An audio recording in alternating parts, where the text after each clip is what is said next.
Grace stood at the edge of the crystal cliff and looked down at the vast army of humans gathering in the valley below. They had arrived in massive metal ships that blocked out the sun. Ships that descended from the sky like mechanical dragons made of steel and fire. The general had given her one final chance to surrender before the bombardment would begin. But Grace knew that surrender meant death for her people and slavery for her dragons. She turned away from the view and walked back into the sacred cavern where Azura and Crimson Fire waited for her, with their eyes full of ancient wisdom and fierce determination. The cavern was enormous, stretching deep into the heart of the mountain where no human had ever ventured. The walls glowed with soft purple light that came from veins of starstone running through the rock. These stones had fallen from space long ago, bringing with them knowledge and power that the ancient elves had learned to use. Grace ran her fingers along the smooth stone wall and felt the pulse of magic flowing through the earth itself. This was her birthright, her inheritance from 1,000 generations of guardians who had protected this realm before. Her Azura moved closer to Grace and lowered her massive head so that the elf woman could rest her forehead against the dragon's scales. The connection between them deepened, and Grace felt a surge of memories that were not her own. She saw battles from centuries past, ancient conflicts between dragons and other creatures that no longer existed in this world. She saw the first human ships arriving on Ethera, bringing refugees fleeing from some distant catastrophe that had destroyed their homeworld. The memories showed Grace that humanity was not evil, just lost and desperate, searching for a place to belong. Crimson Fire released a low growl that vibrated through the entire cavern. He was warning Grace that the human soldiers were moving into position, that the moment of confrontation was approaching. Grace stood up straight and took a deep breath, preparing herself for what was to come. She had trained her whole life for this moment, learning the old magic from her grandmother in secret while the other young elves attended schools that taught them to fear and avoid humans at all costs. But Grace had always questioned those teachings. She had always wondered if there was a way to coexist rather than fight.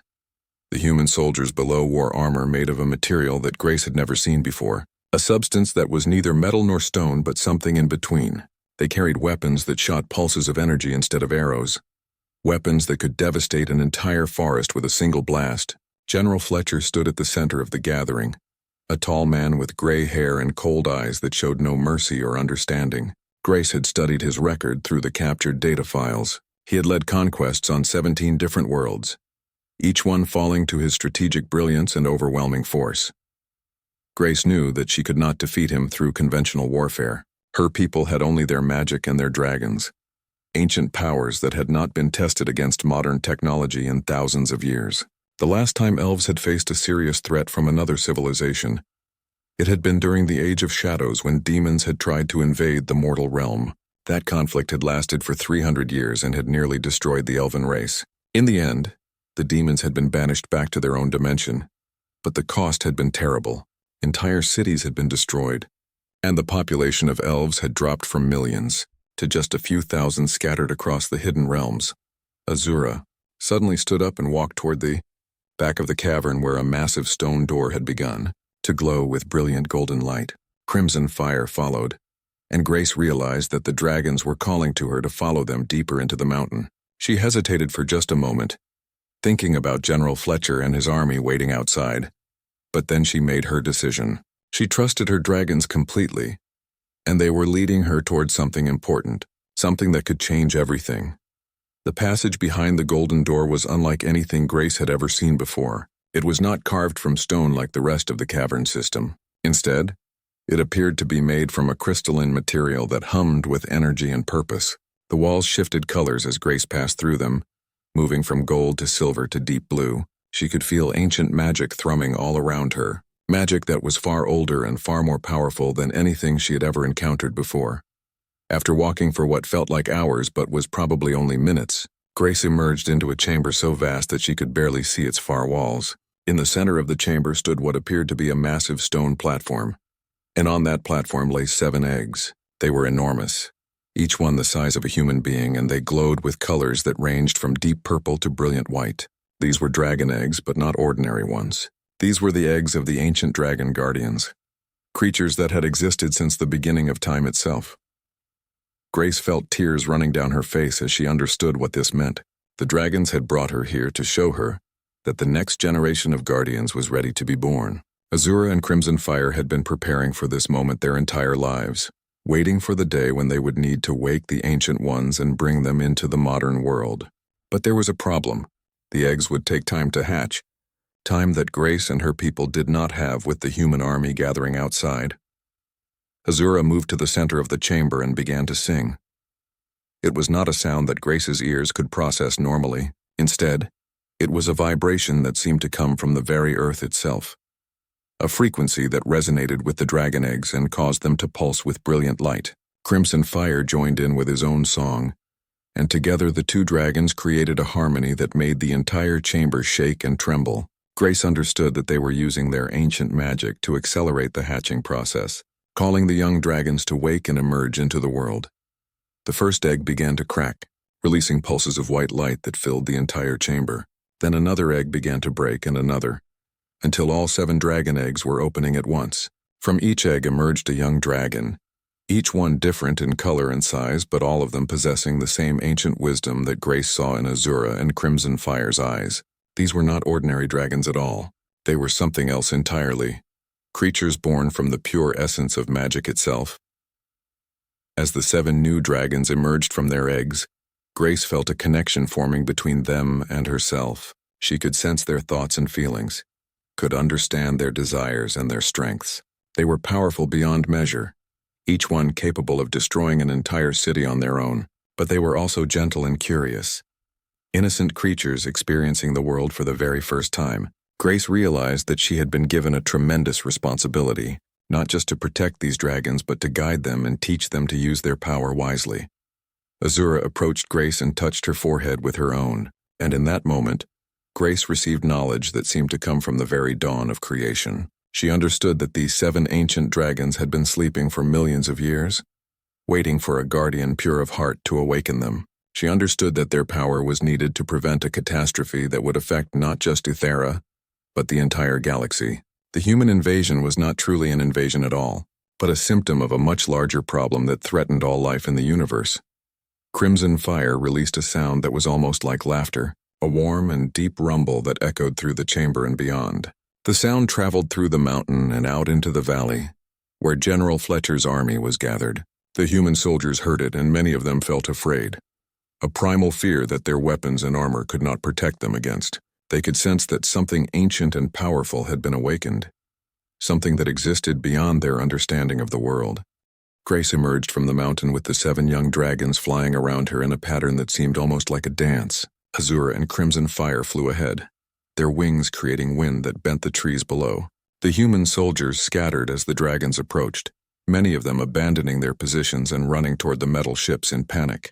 General Fletcher stood his ground, watching the dragons with the cold calculation of a military strategist, trying to determine the best way to respond to this unexpected development. The 7 young dragons were magnificent to behold. They had scales that shimmered with colors that seemed to shift and change depending on how the light hit them. Their eyes glowed with intelligence and awareness that seemed impossible for creatures that had only just been born. They flew in perfect formation around Grace, moving as one unified force rather than individual creatures. The general knew immediately that this threat was far greater than anything his conventional military power could match. Grace landed on a platform of stone that jutted out from the mountainside, and the 7 young dragons arranged themselves in a semicircle behind her. Azura and Crimson Fire took positions on either side of her, their wings spread wide in a display of strength and dominance. She could see General Fletcher clearly now, could see the fear and uncertainty in his eyes despite the calm expression he maintained. He reached for his communication device and began giving orders to his forces, calling for an immediate retreat and evacuation of non-essential personnel from the planet. But Grace did not attack. Instead, she raised her hand in a gesture of peace. She knew that violence would only lead to more violence and that the real enemy was not the human soldiers below but something far more dangerous that threatened them all. The connection she had formed with the 7 ancient dragons had given her access to information that changed everything. She could see the shadows moving through the galaxy, ancient entities that fed on conflict and destruction, entities that were using the human expansion as a tool to destabilize civilizations and create chaos. General Fletcher hesitated when he saw Grace's peaceful gesture. His training told him to attack, to use overwhelming force to eliminate the threat. But something in him recognized that this was not a normal battle. This was something different, something that required wisdom and understanding rather than tactical maneuvers. He stepped forward alone, moving away from his soldiers. It was a bold move, one that could have gotten him killed, but it was also an act of courage that Grace recognized and respected. The two of them stood facing each other across the gap of air that separated them. Grace was small and delicate compared to the massive soldier, but she carried herself with the confidence of someone who understood power on a level that General Fletcher could only begin to comprehend. She began to speak, telling him about the shadows, about the ancient enemies that had been manipulating both humans and elves, using them as tools in a larger game that neither species fully understood. General Fletcher listened carefully, processing the information and comparing it against everything he knew from his military intelligence reports. There had been incidents in the outer systems, strange occurrences that could not be explained by conventional military action or natural causes. Ships had disappeared without trace. Entire colonies had gone silent, and surveillance equipment had picked up readings that suggested the presence of entities that operated outside the normal laws of physics. He had attributed these incidents to unknown phenomena, to accidents and technical failures, but now he was beginning to understand that there was something far more sinister at work. Grace explained that the 7 ancient dragons possessed the ability to sense and track these shadow entities, that their combined power could create a barrier around Ethera that would prevent the shadows from using the planet as a staging ground for their attacks. But she also explained that this protection would require cooperation between humans and elves, that the two species would need to work together rather than fight each other. General Fletcher knew that accepting these terms would mean defying the orders he had received from his superiors, but he also knew that the safety of his people took precedence over military hierarchy. He reached out his hand in a gesture of alliance, and Grace took it. The moment their hands touched, all the dragons in the sky above them released a sound that resonated through both the physical world and through the spiritual dimensions that existed alongside it. The sound was a signal to all the hidden defenders of Ethera, a call that told them the time for hiding was over, and the time for standing together had begun. Across the planet, other elves emerged from their hidden sanctuaries. They came from places that human sensors could not detect, from dimensions that existed just at the edge of normal reality.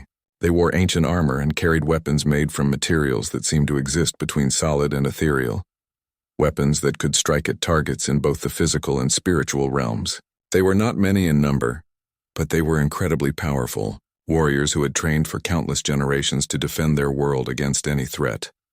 The human soldiers watched in amazement as these strange warriors appeared around them, not as enemies, but as allies. General Fletcher immediately ordered his forces to stand down and begin collaborative operations with the elven defenders. This was not the victory he had expected to achieve on this planet, but it was perhaps a victory of greater significance than anything he had accomplished in his entire military career. He was witnessing the birth of a new alliance between two species, an alliance that could reshape the entire galaxy. Grace worked with the elven commanders and General Fletcher to establish defensive positions around the planet. The 7 ancient dragons were stationed at key locations, their combined power creating a barrier that existed across multiple dimensions simultaneously. This barrier would protect Ethera from direct magical attack and from the incursions of the shadow entities that had been trying to infiltrate the planet. Azura and Crimson Fire served as intermediaries between the human military command and the Elven Magical Council, helping to translate the needs and capabilities of each side into language that both could understand. Over the next several days, the two groups worked together to stabilize the planet and prepare for the larger conflict that was coming. The Shadows were not going to give up their attempts to access Ethera easily. They would send larger and more powerful incursions, testing the barrier and looking for weaknesses they could exploit. Grace trained with both human soldiers and elven warriors, learning their combat techniques and teaching them about the magical arts. She became a bridge between the two cultures, someone who could see the strengths in both approaches and help them work together more effectively. General Fletcher proved to be an excellent military strategist, and he began to see potential in combining elven magic with human technology in ways that had never been attempted before. He proposed the creation of hybrid defense systems that would use both magical and technological elements working together. Grace was initially skeptical of this approach, but as she saw the results of the early experiments, she began to believe that this new synthesis might be more powerful than either system alone. The 7 young dragons grew rapidly under the guidance of Azura and Crimson Fire. They learned to work together as a unit, their combined power multiplying exponentially when they focused their efforts on a single target. They also became companions to the human and elven warriors, forming bonds of trust and loyalty that transcended the differences between species. Children from both cultures began to play together, learning languages and customs from each other, building relationships that would ensure peace for generations to come. Grace stood on the same cliff where she had stood days before, but now she was not alone and she was not afraid. Beside her stood General Fletcher, looking out at the world they had agreed to protect together. The shadow entities had already begun their assault on the barrier, testing it with waves of dark energy that came from outside the visible spectrum. But the barrier held strong, reinforced by the combined will of both humans and elves working in perfect harmony. The age of conflict was ending, and the age of cooperation was beginning.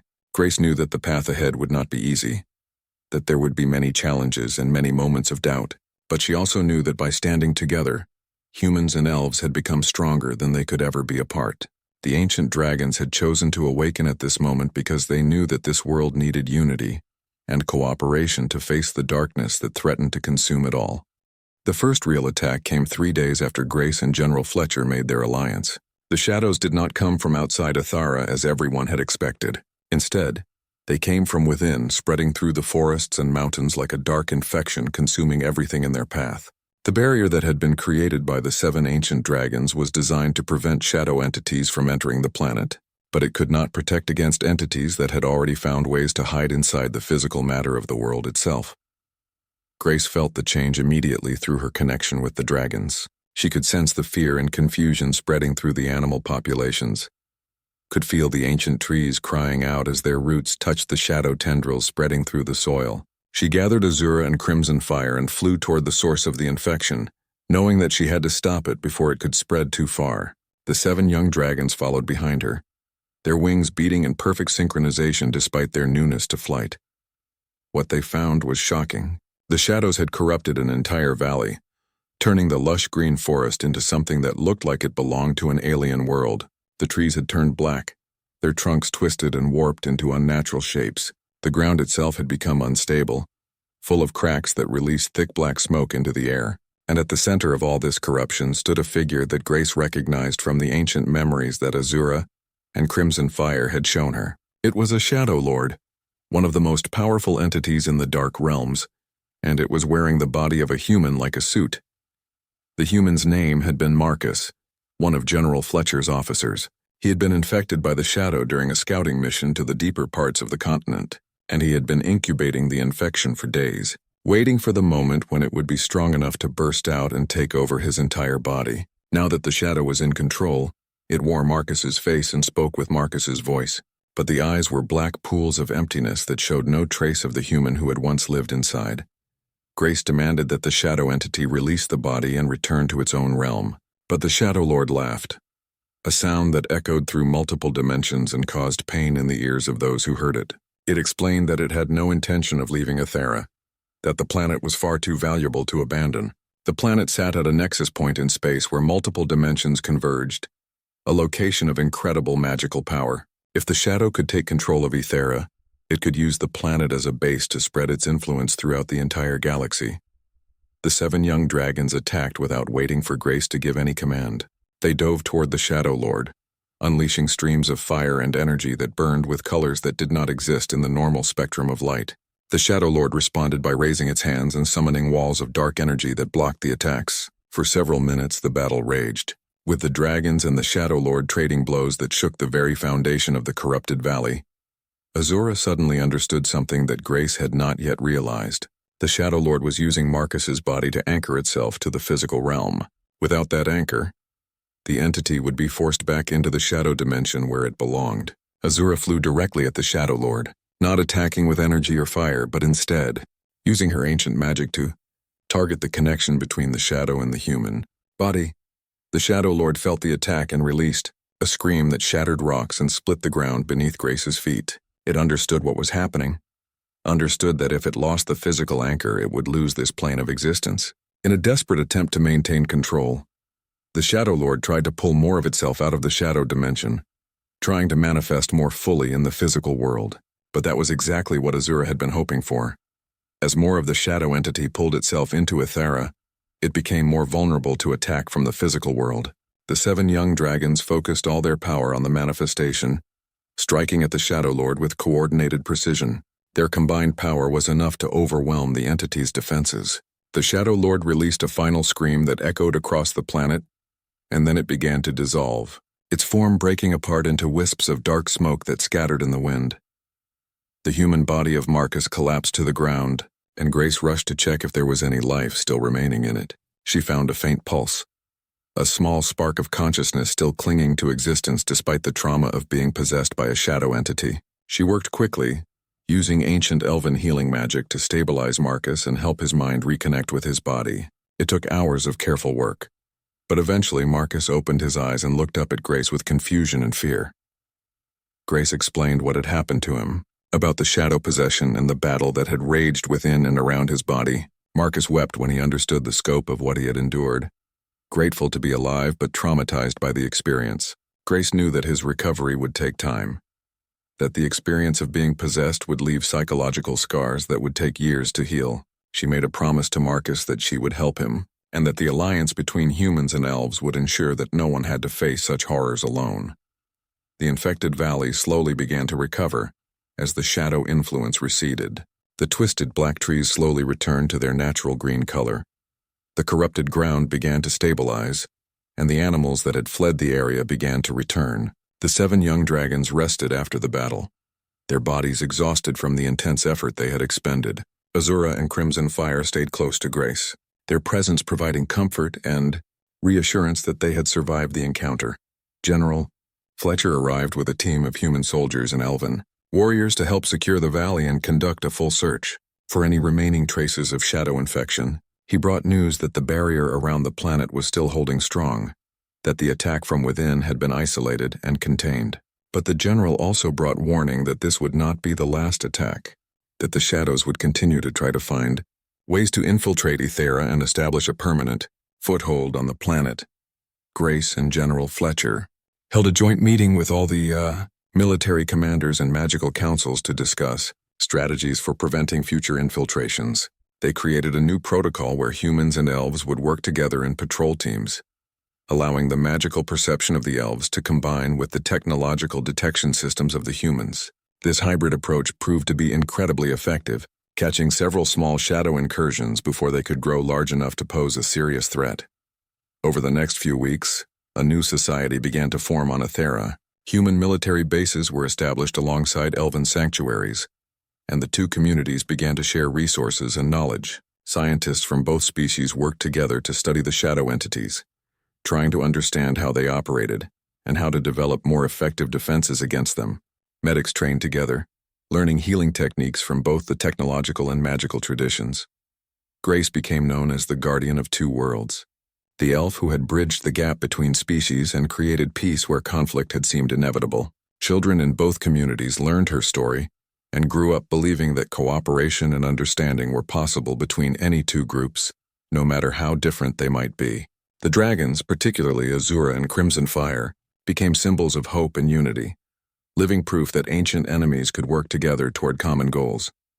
But Grace knew that this peace was fragile, that it would require constant effort and vigilance to maintain. The shadow entities were still out there, still searching for weaknesses in the barrier, still looking for ways to penetrate the defenses that had been erected. She trained daily with both her dragons and with the human and elven warriors, preparing for the day when the shadows would return with an even greater assault. And she knew that when that day came, the alliance between humans and elves would be tested in ways that no one could yet imagine. 6 months had passed since the alliance between humans and elves was formed, and Ethera had transformed into something extraordinary. The hybrid civilization that grew from this union was unlike anything that existed anywhere else in the galaxy. Cities were being constructed where ancient elven architecture merged seamlessly with human engineering, creating structures that were both beautiful and functional.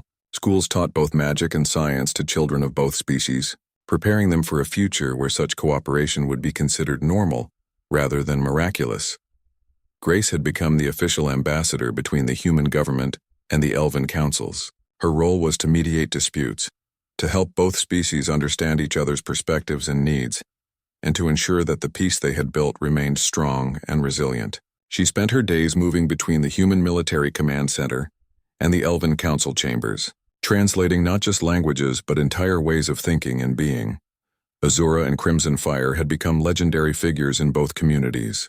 They appeared in stories told to children, in paintings hung on walls, and in songs that celebrated the bridge between two worlds. The 7 young dragons had grown to nearly half the size of their elder companions, and they had begun to take on roles as teachers and mentors to both human and elven warriors. They spent their time flying patrol routes around the planet, their combined senses creating an early warning system that could detect shadow incursions before they had time to establish themselves. But not everyone was happy with the alliance. On the human side, there were military factions that believed that Aethera should be conquered and controlled, that the elves should be enslaved or exterminated to make way for human colonization.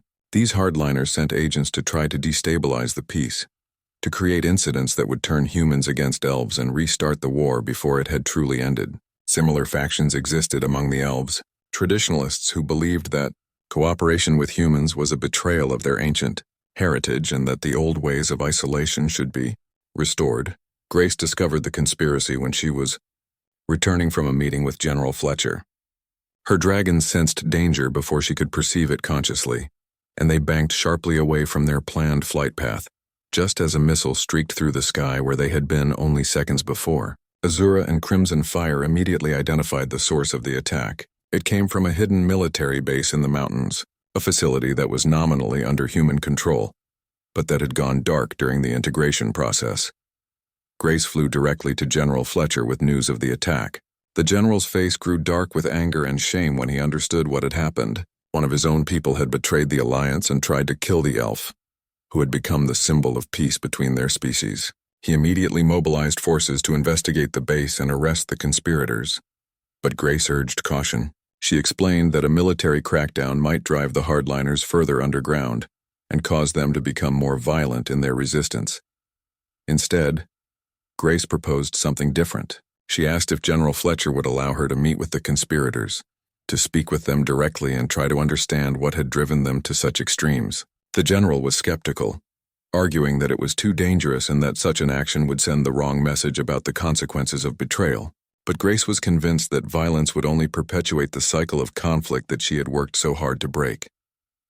Grace went to the mountain base with only Azura and Crimson Fire for protection. She entered the command center where the conspirators had gathered, a group of about 20 military officers and soldiers who had been secretly planning to restart the war. They had expected to see fear or hatred in her eyes when she arrived, but they found only compassion and a genuine desire to understand their perspective.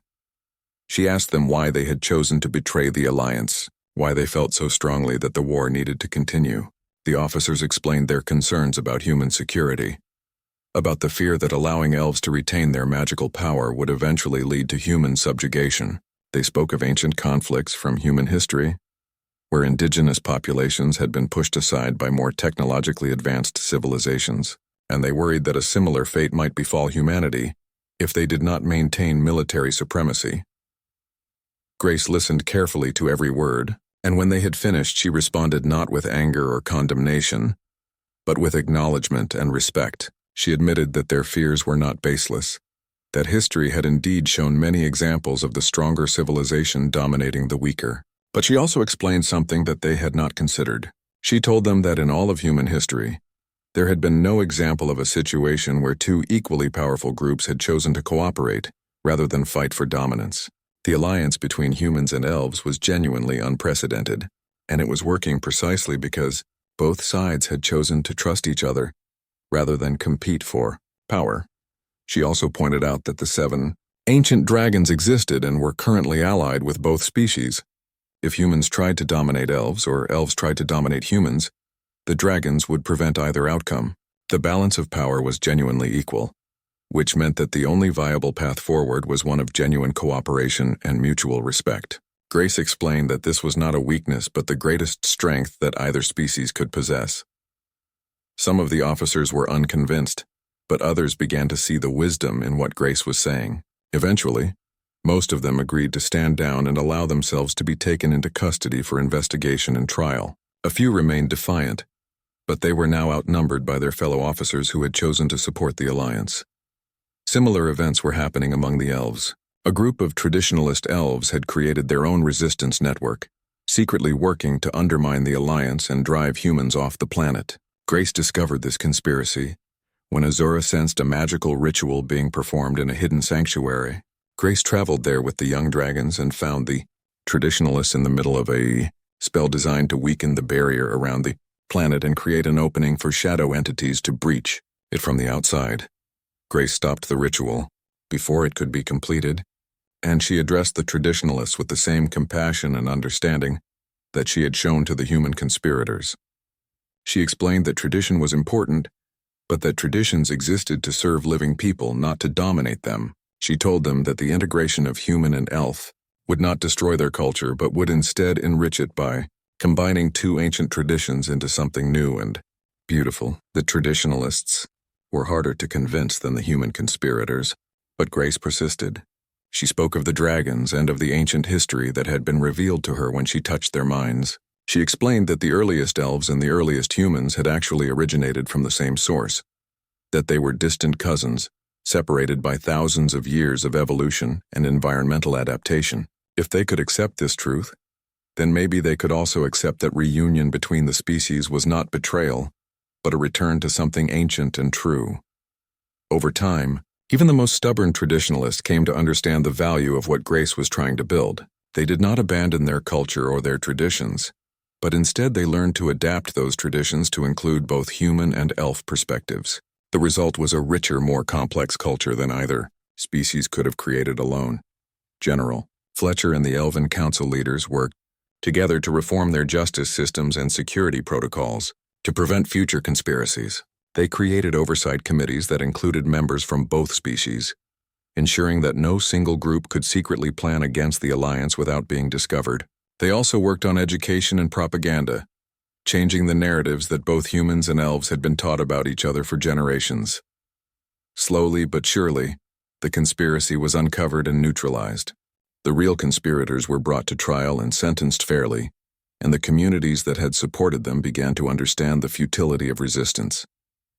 The alliance was not perfect, and there were still tensions and disagreements, but the fundamental commitment to peace and cooperation remained strong. Grace stood on the mountain peak with Azura and Crimson Fire, looking out at the transformed world below. Cities glowed with both electric light and magical luminescence. Human and elf citizens walked side by side through the streets. Children of both species played together in parks and schools.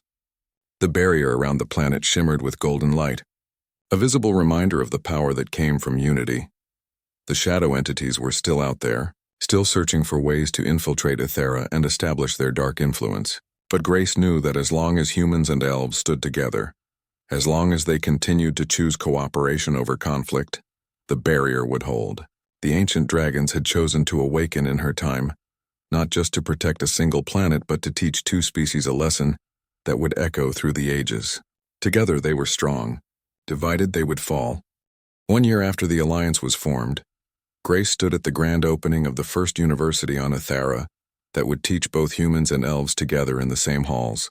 The institution was called the Academy of Unity, and it represented everything that the hybrid civilization had achieved in the short time they had existed.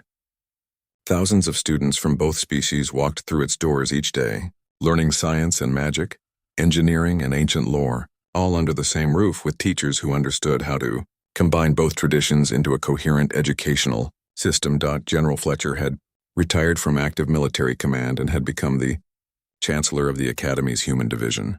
He worked closely with the Elven Council's chief scholar, an ancient elf named Aldrin who had studied magic and philosophy for over 300 years. Together, they had created a curriculum that was revolutionary in its approach, teaching not just facts and techniques but also the deeper wisdom that lay beneath both human science and elven magic. Grace herself had been invited to serve as the Academy's Director of Integration, a position that required her to oversee all collaborative efforts and to ensure that both cultures were represented equally in every aspect of the institution's operation. She had accepted the position with some reluctance, knowing that she would have less time to spend with Azura and Crimson Fire, but understanding that her unique perspective and experience made her the only one truly qualified for the role. The 7 young dragons had been given a special position as ambassadors to the academy. They lived in a sanctuary built specifically for them on the campus, and they spent time each day meeting with students from both species, allowing the young people to form bonds of trust with creatures of legend. Many students who had begun their studies with deep prejudices against the other species found that spending time with the dragons helped them see past those prejudices and recognize the fundamental similarities between all sentient beings. But the celebration of the Academy's opening was interrupted by an urgent message from the Planetary Defense Network. Shadow entities had been detected in the outer reaches of the solar system, and they were moving toward Ethera with apparent intent to mount a major assault. This was not the usual probing attacks that the barrier had been handling for the past year. This was something far more serious. A concentrated force of shadow entities working in coordination to breach the defenses that had been erected around the planet. Grace immediately called an emergency meeting of the military leadership and magical councils. General Fletcher flew in from the academy within minutes. His military experience and strategic mind immediately engaged as he began to analyze the threat. Azura and Crimson Fire arrived with the 7 young dragons, their ancient wisdom adding another layer of understanding to the situation. The shadow entities were apparently making a final assault, believing that if they could overwhelm the defenses in one concentrated push, they could establish a permanent foothold on Ethera before the barrier could be fully restored. It was a gamble on the part of the Shadow Lords, but it was one that had some chance of success. The barrier was strong, but it required constant magical maintenance and coordination. If the shadow entities could punch through it at multiple locations simultaneously, they might be able to establish anchor points that would allow them to maintain their presence indefinitely. Grace proposed a bold strategy. Instead of just defending the barrier, they would mount a counterattack. The 7 young dragons combined with Azura and Crimson Fire would punch through into the shadow dimension and confront the Shadow Lords directly. This would be incredibly dangerous, and there was a real possibility that some of the dragons might not return. But it was the only way to turn the tide and prevent Ethera from being permanently corrupted by shadow influence. General Fletcher was initially opposed to this plan, arguing that sacrificing the dragons was too great a cost. But Grace explained that the dragons were not just willing to make this sacrifice, but that they were actually eager to do it. The dragons had shown her visions of what would happen if the shadow entities succeeded in establishing themselves on Ethera. The entire planet would be transformed into something like the corrupted valley that they had encountered months before, spreading shadow influence throughout the solar system and eventually infecting the entire galaxy. The decision was made to proceed with the counterattack.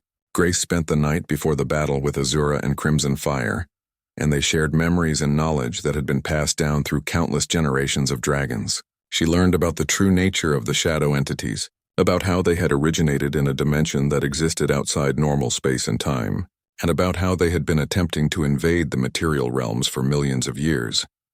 The shadow entities wanted to consume matter and energy, to transform the physical universe into an extension of their own shadow dimension. They were not evil in the traditional sense, but rather they operated on a completely different paradigm of existence. To them, consuming the material world was natural and necessary, like a human eating food to sustain their body. But the cost of allowing them to do so was the extinction of all material life in the galaxy. As dawn broke over Ethera, the dragons took flight. Azura and Crimson Fire led the way, their ancient power tearing open a gateway into the shadow dimension. The 7 young dragons followed, their newer power complementing the ancient wisdom of their elders. Grace watched from the ground as the dragons disappeared into a shimmer of darkness that seemed to exist at the very edge of reality. Then she waited. Hours passed with no communication from the dragons, no indication of what was happening in the shadow dimension. General Fletcher paced nervously in the command center, while the Elven Magical Council meditated in a deep trance, trying to maintain their connection to the barrier and reinforce it against the continued assault from the shadow entities. Finally, after what felt like an eternity, Azura and Crimson Fire emerged from the shadow gateway. They were wounded, their scales scorched and their wings torn, but they were alive and they were victorious. Behind them came the 7 young dragons, also damaged but all present and accounted for. They had succeeded in their mission. They had confronted the Shadow Lords directly and had driven them back into the deepest parts of the shadow dimension, where they would be trapped by ancient seals that the dragons had reactivated. The shadow entities had been forced to retreat, but they were not destroyed. They would continue to exist in their dimension, and there would always be the possibility that they might attempt to invade the material realm again in the future. But the threat had been significantly reduced, and the barrier around Ethera had been strengthened with knowledge that the dragons had gained from their journey into the shadow dimension. Grace rushed to Azura and Crimson Fire as they landed, and she worked alongside the elven healers to treat their wounds. The dragons had pushed their power to the absolute limit and beyond, doing things that should have been impossible. Azura had lost one eye in the battle, and Crimson Fire bore a scar across his chest that would never fully heal. The 7 young dragons were in better condition, but they too bore marks from the conflict that they would carry for the rest of their lives. Despite their wounds, all 9 dragons survived. The medical technology of humans combined with the ancient healing magic of elves proved to be incredibly effective, and within days the dragons were well enough to move around. The scars in the missing eye would remain, but those marks would also serve as reminders of the sacrifice that the dragons had made to protect Ethera and its inhabitants. A grand ceremony was held to honor the dragons and to commemorate the victory against the shadow entities. Both humans and elves gathered together to celebrate, to acknowledge the cost that had been paid, and to renew their commitment to the alliance that had made this victory possible. Azura, despite her new disability, flew proudly above the gathering, and the crowd cheered her courage and sacrifice. Grace addressed the assembly, speaking about the nature of unity and sacrifice, about how 2 species that had been enemies just a year before had learned to stand together and face darkness as one. She spoke about the lessons that all of them had learned, about how true strength came not from individual power, but from the bonds that connected beings across species and culture. She also spoke about the future, about how Ethera would need to remain vigilant against the shadow entities, and how the alliance between humans and elves would need to be strengthened and deepened over the coming years and decades. She explained that the barrier around the planet could be lowered now that the immediate threat had been reduced, and that they could expand outward to share their knowledge of integration and cooperation with other worlds in the galaxy. Azura stood beside Grace as she spoke, and the scarred dragon's presence seemed to amplify Grace's message. The symbol of sacrifice and survival, the dragon who had given up her eye to protect the world, became the living embodiment of what cooperation and unity could achieve. The crowd was moved to tears by what they witnessed, and many of them made personal commitments to support the integration process and work toward a future where humans and elves, and potentially other species,